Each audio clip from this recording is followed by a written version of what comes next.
boy, have we learned a lot about RVing in the Arctic. And by Arctic, we mean Tennessee.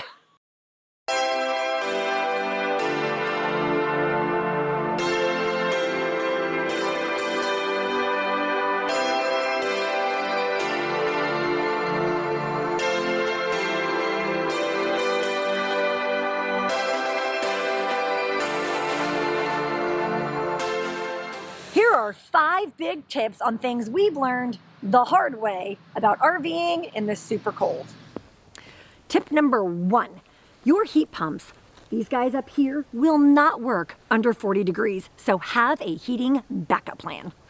That's right. We have a heating backup plan, you know, backups to the backups to the backups to make sure that we're good to go. It's a military thing. We did not realize that your heat pumps will not operate optimally below that 40 degrees, so you got to factor that in. So when we turned on the heat pumps, it's automatically switched over to the furnace, which is fine. You just got to make sure you have enough propane to last you.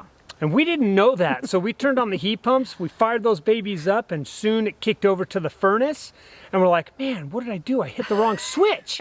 Now, we've got a 30-gallon, 32-gallon propane tank, and that's fine, but I'm hooked up to 50 amp power, and I want electric heat.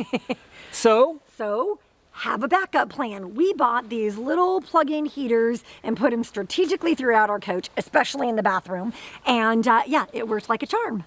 So we bought 2 1500 watt space heaters. We only had one, and then we had one of those little 250 watt little space heaters, $7 at Walmart.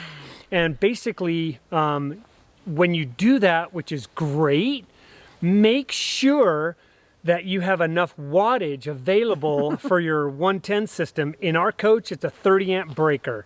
So do the math. 30 amps is 3,600 watts. 2 1500 watt space heaters is 3,000 watts. And 3 250 watt space heaters makes 3,750. Right, and we were popping that little breaker, which it's designed to do. It's a protection. And we had to manage that. But we also wanted to put some of those heaters in our bays. So one of those 250 watt, you can see back there, maybe you can see there's a cord going into the bay. We plugged it directly into the pedestal. That was free. So that went into the bay. Then we have another one on the other side that was part of our circuit. And then we had another one by the coffee machine. So you can't run all that stuff at the same time. So we had to strategically, turn on and off things, especially when the coffee pot was on or the blow dryer. So we had to certainly manage our heat and our wattage output, but we made it work. So we had a heat pump, great. That's a great heating system. We have the space heat. We had the furnace. That's a great heating system. And we had these space heaters. What else? Remember? What else do we have in there? We had the propane heaters. Yeah, the little portable buddy heater that we have in there. It sits on a 1 pound propane bottle. You know, last night the power went off. and I was sitting there saying, okay, we don't have our generator right now. Generator doesn't work right now. It's another story. It's the starter, we think. So how are we going to heat this coach? That little portable heater. Portable heater works like a charm. It was awesome. Kept us from freezing. So the lesson learned is factor the loss of your heat pumps during super cold weather when they are not expected to operate. Check. Tip number 2. Do you have one of these? Well, if you do and it's connected to your hose, as you know, as many experts say, when it's super cold, you want to fill up your tanks, disconnect, clean out your hose, and set them aside. That's exactly right. And if you look behind us, you see the hose. We did that. We're super good at it.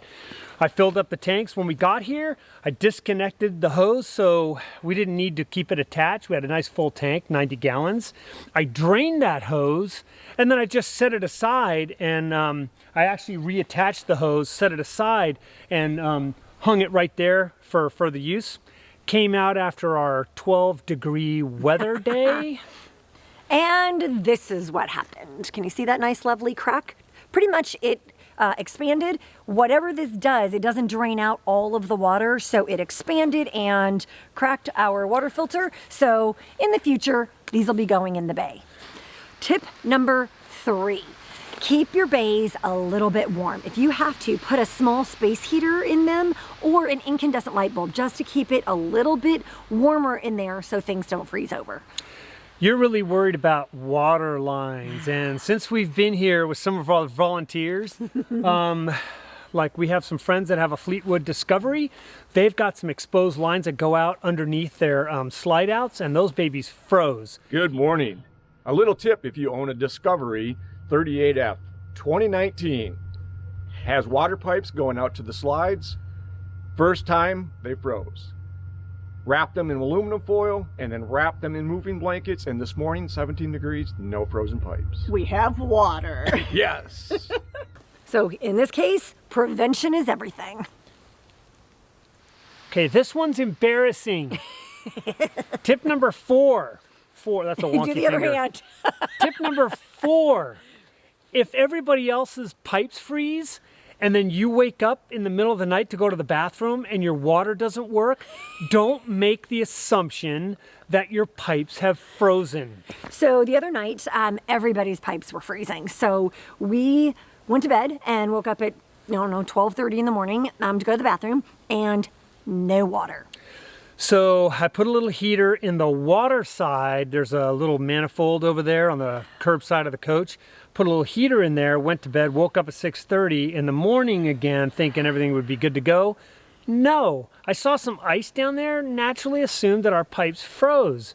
So I checked. I did a bunch of testing. I tested for voltages. I tested for lines. I did everything I could. I checked for fuses. I noticed that there was no voltage going to the water pump. So I went through this huge troubleshooting effort. Took me an hour. And he comes back in and he says, oh my God, we're bleepity bleep bleep bleep idiots. Walk over and press the button for the water pump. Everything's fine. This has been said by a lot of people, especially those technicians. Start easy and then go complicated. Which we usually do. We just didn't this time. I think we were just like totally convinced that our pipes must have froze because everyone else did. Yeah, everyone else's pipes froze too. Luckily, Gulfstream makes a great coach. This is our 2007 Gulfstream Tourmaster, and it's awesome. But honestly, I got just completely hoodwinked into thinking that it was pipes, and it just turned out that somewhere, maybe in the middle of the night, no, because I turned on the light to go to the bathroom. It was me that woke up at 12:30. That maybe I went in there and hit the switch and turned off the pump because it's right next to the paddle switch, right next to the light switch. And so I must have hit both of them, and then sure enough, no flushing, no water, no nothing. For the next 9 hours while we were sleeping and everything, of course, neither of us thought that Check it was the that water stupid pump. switch. Nope. So, It silly does, lesson learned. yeah. I mean, you do have to protect your water pipes. You do have to go through all those steps. Everything we've talked about, you got to do. Just make sure that you just take care of the easy stuff first. And tip number 5, if you have retractable steps, retract them, because if there's any moisture in the air and it gets really, really cold, they're gonna freeze and you're gonna slip as you try to get out. Ours did. We retracted our steps last night, but we didn't need to because there was no more moisture in the air. But it's cold. So hopefully those were a little bit useful and valuable to you to not make the same 5 stupid mistakes we did. There's a lot of great videos out there from the experts that talk about heavy weather or winter RVing. This was definitely not intended. We came up here with the expectation that the weather was going to be like in the 50s or down to maybe the 20s a couple of times. Not in the teens. Yeah, we went through some 10-degree weather, and tonight it's going to get down in the teens again. But it's doable. It's totally doable. Taking the right preventive steps will keep you nice and dry and comfortable and cozy in your rig. So hopefully we will see you somewhere that it's sunny, dry, and warm. Sunny, dry, and warm. Sunny, dry, and warm. That's what she's been saying this whole time. All right, we hope this is useful for you. If you have not followed our antics before, we would love for you to jump on board, click the like button, subscribe, and follow along, because we run RV-friendly volunteer projects all over the country. Yep, and hopefully when you join us, it'll be a little toastier. See you later. Bye.